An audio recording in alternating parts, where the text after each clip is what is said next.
I know I need a financial plan, but my current circumstances don't allow me to have one.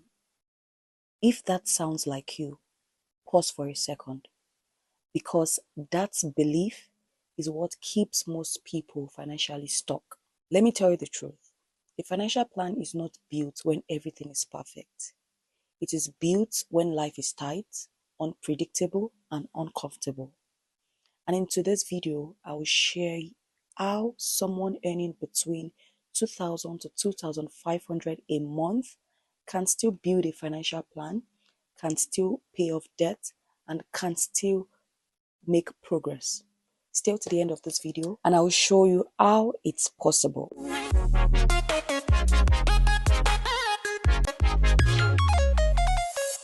Now let's imagine a young woman living in Toronto.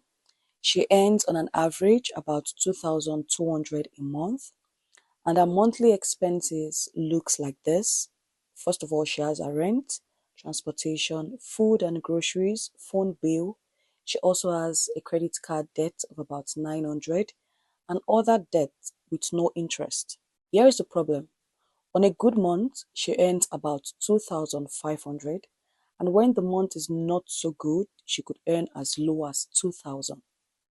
So she speaks to herself, how can she plan with this kind of money, because our earnings is unpredictable? But this is where we get to fix it. Let's fix that. The first step is simple, but most people skip it, which is know your real money. So you need to be clear on three things. First of all, you need to know your actual income after tax. You need to know your fixed expenses, and you need to know your variable expenses. So in this lady's case, uh, income after tax is on an average of 2,200 every month. Her fixed expenses includes a rent and transportation, which could be about 850. Then the phone bills could be about 70, and her food and groceries could be about 400. So she knows that every month she needs about 1,400 to actually survive. That is clarity. She's not guessing it. She knows the accumulation of her fixed expenses, our variable expenses, and the actual income after tax. The second step is for her to build a buffer. And when I say buffer, I mean an emergency fund. And in her situation, she needs a buffer of about $1,000. And why do I say so? Ideally, people say your emergency fund should be 3 to 6 months of your monthly earnings. However, in her own situation, she needs a buffer of about 1,000 in case of an unexpected bill, job delay, or family emergency. Without a buffer, she's going to go back into debt, because a buffer is going to help you when there is an unexpected situation.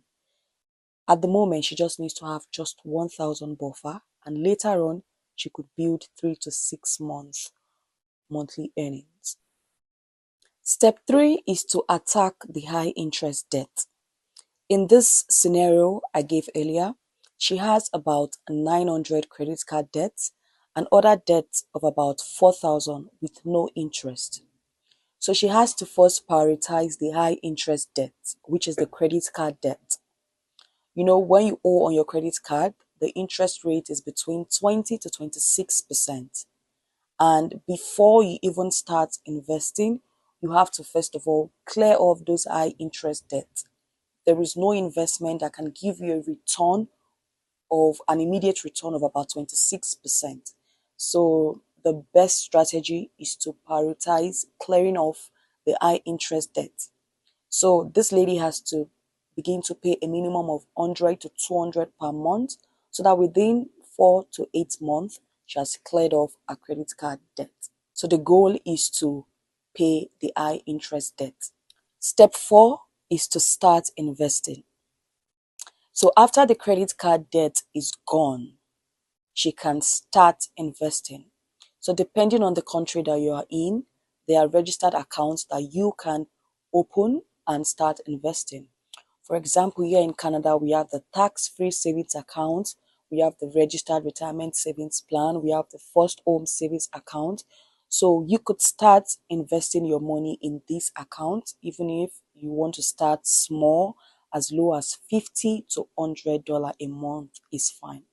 But the most important thing is you start investing after you have cleared off all your high interest debt. The next step, which is the fifth one, is protecting your income. Yes. So your income is your engine. And if your engine stops, everything stops. That is where, for example, life insurance comes in. Life insurance helps to protect your income from unforeseen circumstances. And if you have someone that depends on your income or people that you support with your earnings, like your spouse, your children, your parents, then you need to protect your income through life insurance. So, step 6 is to set real financial goals. Without goals, your money has no direction. So, you need to break down your goals into short term, mid term, and long term. Short term is in less than a year. So in that lady's situation, a short-term goal was to have an emergency fund of about 1,000 and to clear off a credit card debt within 4 to 8 months, which is less than a year. The midterm goal is now to pay off the other debt that has no interest and also build savings and start investing consistently. Then the long-term goal, which is always between 5 years and above, is, for example, could be to own a house, or to start planning for retirement, or to even become financially independent. So with your financial goals, your money has a direction, your money has a purpose, and it's not just for survival. The seventh step is to automate everything. And when you automate, it removes the emotions from money, in the sense that there are some times that you might feel like saving this month, you don't feel like saving. Some other times you might feel like investing, you don't feel like investing. But when you automate it, it removes indecisiveness. So you auto transfer your savings, you auto invest monthly, and you auto pay your bills, because you don't need to rely on motivation. And automation would help to remove indecisiveness, because if you are depending on emotion, you will eventually stop. So it's better that you automate.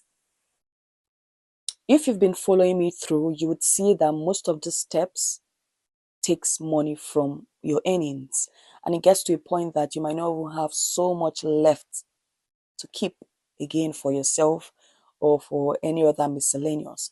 However, this is where step 8 comes in, which is increase your income.